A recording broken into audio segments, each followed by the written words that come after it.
بسم اللہ والصلاة والسلام علی رسول اللہ۔ مال و دولت، پیسے کی ہرس اور اس کی قیمت ہمارے معاشرے میں اتنی بڑھ چکی ہے کہ شاید ایک مسلمان کی جان کی اتنی اہمیت نہ ہو، اتنی قیمت نہ ہو جتنی پیسے کی اہمیت ہو چکی ہے۔ آپ دیکھیں ہمارے معاشرہ میں چند پیسوں کے پیچھے لگ کے مسلمان پر ظلم کیا جاتا ہے، مسلمان پر زیادتی کی جاتی ہے، جگہ کے پیچھے لگ کے، وراثت کے مال کے جھگڑے ہیں، اختلافات ہیں، تھوڑے تھوڑے مال کے پیچھے لگ کے ایک مسلمان کی جان کو جو ہے وہ اس پر ظلم کیا جاتا ہے، اس پر زیادتی کی جاتی ہے، حتیٰ کہ مسلمان کو قتل بھی کیا جاتا ہے۔ لیکن یہ بات یاد رکھیں، ایک مسلمان کو قتل کرنا یہ کوئی چھوٹا گناہ نہیں بلکہ یہ کبیرہ گناہ ہے۔ نبی کریم صلی اللہ علیہ وسلم نے تو مسلمان کی جان کی اہمیت اتنی زیادہ بیان کی ہے کہ حدیث میں آتا ہے کہ ایک مرتبہ اللہ کے پاک پیغمبر صلی اللہ علیہ وسلم بیت اللہ کو مخاطب کرتے ہیں۔ بیت اللہ کو مخاطب کر کے نبی کریم صلی اللہ علیہ وسلم نے ارشاد فرمایا، بیت اللہ تو اللہ کا گھر ہے، تیری شان بہت زیادہ، تیری عظمت بہت زیادہ، تیری اہمیت بہت زیادہ، لیکن آپ نے فرمایا کہ تجھ سے بھی زیادہ اگر اہمیت ہے تو ایک مسلمان کی جان کی ہے، کہ مسلمان کی حفاظت کرنا، اس کی جان کی حفاظت کرنا، اس سے محبت کرنا، اس نے سلوک کرنا، اور اس کی عزت جو ہے وہ بیت اللہ سے بھی زیادہ ہے۔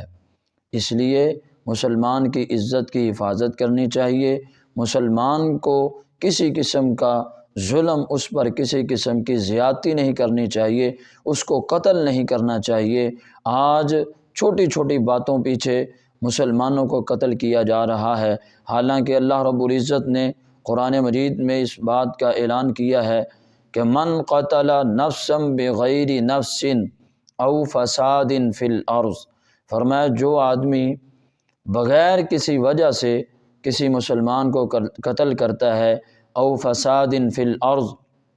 زمین میں فساد کرنے کے لیے کسی کو قتل کرتا ہے، اللہ فرماتے ہیں فَكَأَنَّمَا قَتَلَ النَّاسَ جَمِيعًا، اس کی مثال ایسے ہے جیسے اس نے پوری کائنات کے لوگوں کو قتل کیا ہے۔ یعنی کہ جان بوجھ کر کسی کو قتل کرنا یہ ایسا گناہ ہے، اتنا بڑا گناہ ہے کہ جو آدمی کسی کو قتل کرتا ہے اس کے نامہ اعمال میں اتنا گناہ لکھا جاتا ہے گویا کہ اس نے پوری انسانیت کو قتل کیا ہے۔ یہ کوئی عام بات تو نہیں ہے، اور یہ جو بات اللہ رب العزت نے ارشاد فرمائی ہے نا، جو کسی کو قتل کرتا ہے گویا کہ اس نے پوری کائنات کے لوگوں کو قتل کیا، یہ صرف مسلمانوں کے لیے نہیں ہے بلکہ دوسرے مذہب سے تعلق رکھنے والے لوگوں کے لیے بھی ہے، کہ جو لوگ ذمہ بن کے آپ کے ملک میں رہ رہے ہیں ان کی حفاظت کرنا، ان کا خیال رکھنا وہ بھی آپ کی ذمہ داری ہے، چاہے وہ یہودی ہوں چاہے وہ عیسائی ہوں، جو ذمہ بن کے ہمارے ملک میں رہ رہے ہیں ان کو بھی اگر قتل کیا جائے تو وہ بھی اتنا ہی گناہ ہوگا جتنا ایک مسلمان کو قتل کرنے کا گناہ ہوتا ہے۔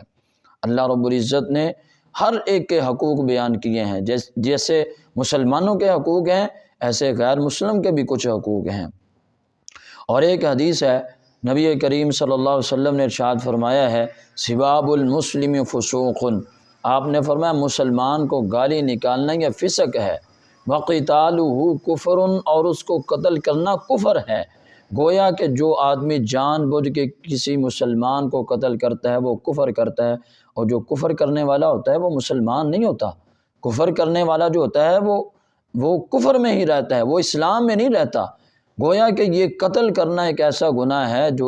جو انسان کو اسلام سے دور کر دیتا ہے، کفر کی طرف لے جاتا ہے۔ اس لیے ایک مسلمان کی جان کی حفاظت کریں، اس سے محبت کریں، اس سے پیار کریں۔ کچھ ایسے آدمی ہیں جن کو قتل کرنے کے حوالے سے اللہ رب العزت نے یہ بات ارشاد فرمائی ہے کہ وَلَا تَقْتُلُوا النَّفْسَ الَّتِي حَرَّمَ اللَّهُ إِلَّا بِالْحَقِّ، فرمایا کسی کو قتل نہ کرو یہ اللہ نے حرام کیا ہے، الا بالحق، مگر حق کے ساتھ۔ حق کے ساتھ قتل کرنے سے مراد کیا ہے؟ مفسرین نے بھی لکھا ہے اور دیگر حدیث کی کتابوں میں بھی یہ بات موجود ہے کہ حق کے ساتھ قتل کرنا یعنی کہ ایسے آدمی کو قتل کرنا جس کو قتل کرنا جائز ہے، کسی قسم کا کوئی گناہ نہیں ہے۔ صحیح بخاری میں بھی روایت ہے اور صحیح مسلم میں بھی روایت موجود ہے۔ نبی کریم جناب محمد رسول اللہ صلی اللہ علیہ وسلم نے ارشاد فرمایا، آپ نے فرمایا کہ تین آدمی ایسے ہیں کہ ان کو قتل کرنا جائز ہے، ان کو قتل کرنا کسی قسم کا کوئی گناہ نہیں ہے۔ اب وہ تین آدمی کون سے ہیں؟ پہلا آدمی نبی کریم صلی اللہ علیہ وسلم نے ارشاد فرمایا، یہ وہ آدمی ہے جو کسی مسلمان کو قتل کرتا ہے، یعنی کہ قتل کا بدلہ قتل ہے، جان بوجھ کے کسی نے کسی کو قتل کیا ہے،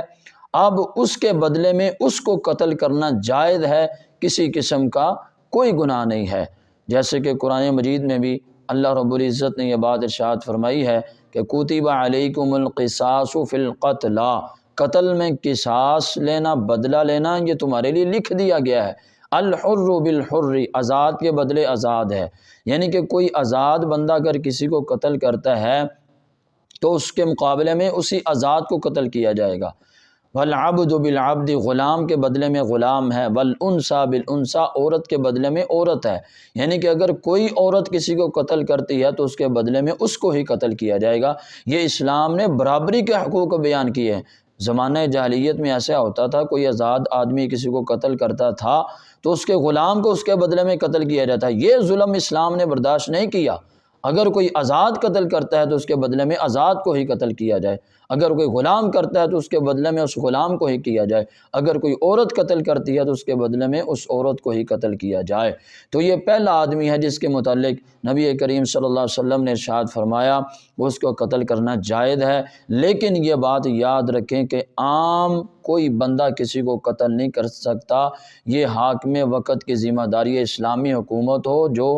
وقت کا حکمران ہے، یہ اس کی ذمہ داری ہے، عام لوگوں کی ذمہ داری نہیں ہے۔ ہمارے معاشرے میں یہ ہوتا ہے کہ ایک برادری کا آدمی جب اس کا کوئی قتل ہوتا ہے، اب اس کے مقابلے میں وہ دوسرے کو قتل کر دیتے ہیں، اسی طرح وہ ایک کو قتل کرتے ہیں، وہ پھر اس کو قتل کرتے ہیں، اسی طرح پورا خاندان ہی ایسے ختم ہو جاتا ہے۔ یہ جائز نہیں ہے، یہ حرام ہے، بلکہ قتل کا بدلہ قتل یہ حاکم وقت کی ذمہ داری ہے، یہ حکمرانوں کی ذمہ داری ہے، عام لوگوں کی ذمہ داری نہیں ہے۔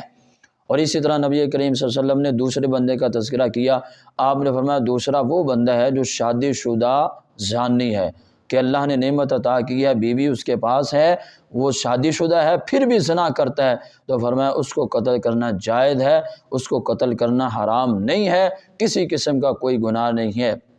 لیکن بات وہی ہے کہ عام کوئی آدمی نہیں قتل کر سکتا، بلکہ حکمرانوں کی ذمہ داری ہے، حاکم وقت کی ذمہ داری ہے۔ اسی طرح تیسرا آدمی نبی کریم صلی اللہ علیہ وسلم نے مرتد بیان کیا ہے، ایسا آدمی جو پہلے مسلمان تھا لیکن اسلام کو چھوڑ کر کفر میں چلا گیا، وہ کافر ہو گیا، وہ مرتد ہو گیا، اس کو بھی قتل کرنا جائز ہے۔ یہ تین آدمی ایسے ہیں جن کے متعلق نبی کریم صلی اللہ علیہ وسلم نے ارشاد فرمایا کہ ان کو قتل کرنا جائز ہے، کسی قسم کا کوئی گناہ نہیں ہے۔ کچھ اور بھی آدمی ہیں، حدیث میں تذکرہ ان کا موجود ہے کہ جو نبی کریم صلی اللہ علیہ وسلم کی گستاخی کرتا ہے، اسی طرح جو صحابہ کی توہین کرتا ہے، گستاخی کرتا ہے، اس کو قتل کرنا جائز ہے، کوئی گناہ نہیں ہے۔ لیکن عام کوئی بندہ نہیں کر سکتا،